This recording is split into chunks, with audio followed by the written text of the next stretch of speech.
রাবণ মারা গিয়েছিল, কিন্তু লঙ্কায় এমন এক রাক্ষস ছিল যে আজও মাথা নত করতে রাজি ছিল না। বিভীষণকে রাজা বানানো হলো, পুরো লঙ্কা তাকে মেনে নিল, কিন্তু সেই রাক্ষস জেদ ধরে রইল, আমি রাবণ ছাড়া আর কাউকে রাজা মানি না। তার গলায় রাগ ছিল না, ছিল অন্ধ ভক্তি আর অহংকার। বিভীষণ শান্ত স্বরে বললেন, তাহলে তোমাকে লঙ্কা ছেড়ে যেতে হবে।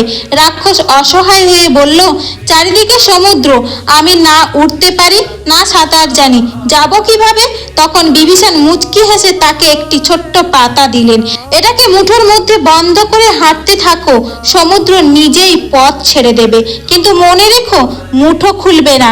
রাক্ষসের বিশ্বাস হচ্ছিল না, তবুও সে হাঁটা শুরু করলো। আর পরের মুহূর্তে এক অলৌকিক ঘটনা ঘটলো।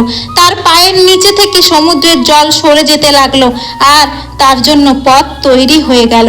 সে হাঁটতে লাগলো, হাঁটতেই থাকলো, প্রায় অর্ধেক সমুদ্র পার হয়ে গেছে।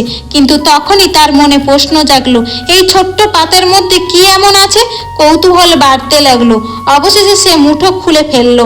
পাতার উপর লেখা ছিল, জয় শ্রীরাম। সে অবাক হয়ে বলল, এই একটা নাম আমাকে সমুদ্র পার করিয়ে দিচ্ছে। আর অহংকারে সে পাতাটা সমুদ্রে ছুঁড়ে ফেলে দিল। পরের মুহূর্তেই সব বদলে গেল। সমুদ্রের পথ অদৃশ্য হয়ে গেল।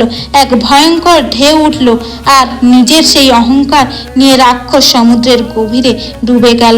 কারণ যেখানে বিশ্বাস শেষ হয়ে যায়, সেখানেই অলৌকিক ঘটনাও শেষ হয়ে যায়।